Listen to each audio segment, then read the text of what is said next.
दोस्तों जय श्री राम। मैं जय पांडे एक बार फिर से आप सभी का स्वागत करता हूं आपके अपने YouTube channel A to Z stories में।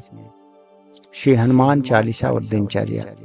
दोस्तों क्या आप जानते हैं कि कई लोगों की दिनचर्या हनुमान चालीसा पढ़ने से शुरू होती है, पर क्या आप जानते हैं कि श्री हनुमान चालीसा में 40 चौपाइयां हैं। ये उस क्रम में लिखी गई हैं जो एक आदमी की जिंदगी का क्रम होता है। माना जाता है कि तुलसीदास ने चालीसा की रचना मानस से पूर्व किया था। हनुमान को गुरु बनाकर उन्होंने राम को पाने की शुरुआत की थी।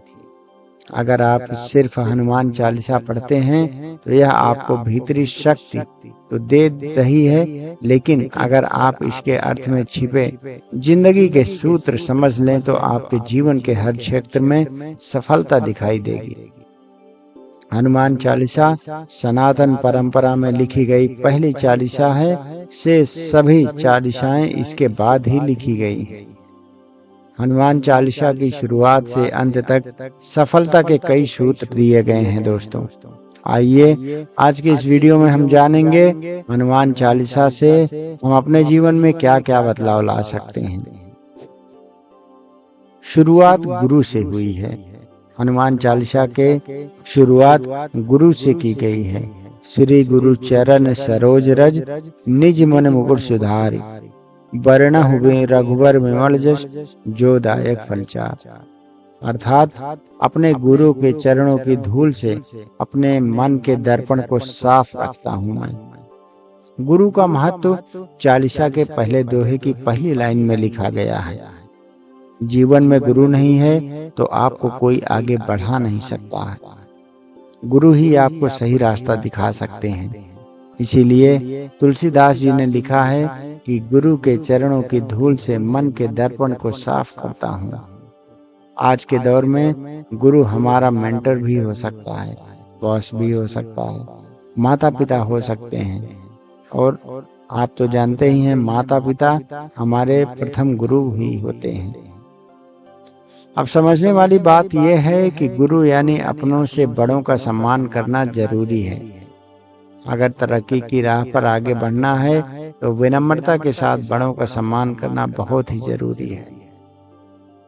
हनुमान चालीसा की चौपाई है। कंचन वरन विराज सुबेसा, कानन कुंडल कुंचित केसा। अर्थात आपके शरीर का रंग सोने की तरह चमकीला है। सुवेश यानी अच्छे वस्त्र पहने हुए हैं आप, कानों में कुंडल है और बाल आपके संवारे हुए हैं महाबली हनुमान जी। दोस्तों आज के दौर में आपकी तरक्की इस बात पर भी निर्भर करती है कि आप कैसे रहते हैं, कैसे दिखते हैं। यानी कि first impression is the last impression. अगर आप बहुत गुणवान भी हैं लेकिन अच्छे से नहीं रहते हैं तो ये बात आपके करियर को प्रभावित कर सकती है। इसीलिए रहन सहन और ड्रेसअप हमेशा अच्छा रखें। हनुमान चालीसा में छिपे मैनेजमेंट के सूत्र क्या है? सिर्फ डिग्री ही काम नहीं आती दोस्तों। विद्यामान गुणी चातुर, राम काज करबे को आतुर। इसका क्या मतलब है? इसका मतलब ये है कि आप विद्वान हैं, गुणों की खान हैं, चतुर भी हैं। राम जी के काज करने के लिए हे महाबली आप हमेशा आतुर रहते हैं। दोस्तों आज के दौर में एक अच्छी डिग्री होना बहुत जरूरी है, लेकिन चालीसा कहती है सिर्फ डिग्री होने से आप सफल नहीं होंगे। विद्या हासिल करने के लिए आपको अपने गुणों को भी बढ़ाना पड़ेगा। विद्या हासिल करने के साथ आपके अपने अंदर छिपे प्रतिभा को बढ़ाना पड़ेगा। बुद्धि में चतुराई लानी पड़ेगी। हनुमान जी में तीनों गुण हैं। वे सूर्य के शिष्य हैं, गुरु भी हैं और चतुर भी हैं। अच्छा लिसनर बने। दोस्तों हनुमान चालीसा में एक चौपाई है। प्रभु चरित्र सुनबे को रसिया, राम लखन सीता मनवसिया। अर्थात आप रामचरित यानी राम की कथा सुनने में रसिक हैं। राम, लक्ष्मण और सीता तीनों ही आपके मन में वास करते हैं। जो आपकी प्रायोरिटी है, जो आपका काम है, उसे लेकर सिर्फ बोलने में ही नहीं, सुनने में भी आपको रस आना चाहिए। दोस्तों, आज के ज़माने में बहुत ज़्यादा बकबकी होने की ज़रूरत नहीं है। अच्छा श्रोता होना बहुत ज़रूरी है। अगर आपके पास सुनने की कला नहीं है तो आप कभी अच्छे लीडर नहीं बन सकते हैं। कहाँ कैसे व्यवहार करना है, ये ज्ञान भी जरूरी है आज के जीवन में। सूक्ष्म रूप धरि सियहि दिखावा, विकट रूप धरि लंक जरावा। यानी कि आपने अशोक वाटिका में माता सीता को अपने छोटे रूप में दर्शन दिए और लंका जलाते समय अपना स्वरूप इतना बड़ा कर लिया कि उसके सामने सब चीज छोटा पड़ गया। कब, कहाँ, किस परिस्थिति में खुद का व्यवहार कैसा रखना है, ये कला हनुमान जी से सीखी जा सकती है। सीता ने जब अशोक वाटिका में मिले हनुमान जी तो उनके सामने छोटे वानर के आकार में मिले। वहीं जब लंका जलाई तो पर्वताकार रूप धारण कर लिया। अक्सर लोग ये नहीं तय कर पाते कि उन्हें कब किसके सामने कैसा दिखना है और किसके सामने किस तरह का व्यवहार करना है।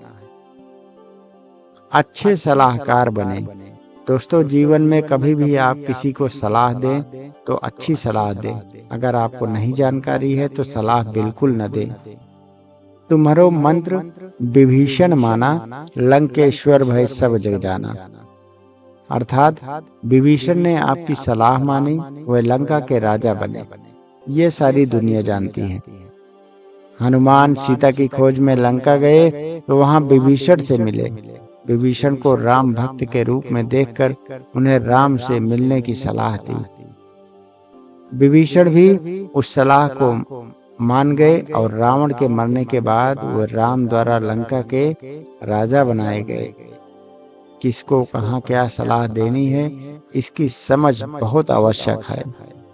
सही समय पर सही इंसान को दी गई सलाह सिर्फ उसका ही फायदा नहीं करती, आपको भी कहीं न कहीं फायदा पहुंचाती है। आत्मविश्वास की कमी आपके अंदर नहीं होना चाहिए दोस्तों। प्रभु मुद्रिका मेलि मुख माही, चलधि लांघ गए अचरज नाही। अर्थात राम नाम की अंगूठी अपने मुख में रखकर आपने समुद्र को लांघ लिया। इसमें कोई अचरज नहीं है। अगर आप में खुद पर और अपने परमात्मा पर पूरा भरोसा है तो आप कोई भी मुश्किल से मुश्किल टास्क को पूरा कर सकते हैं। मिलेंगे एक नई वीडियो में दोस्तों। तब तक हनुमान चालीसा और हमारे वेद पुराणों से आप सीखते रहिए। तब तक के लिए जय श्री राम।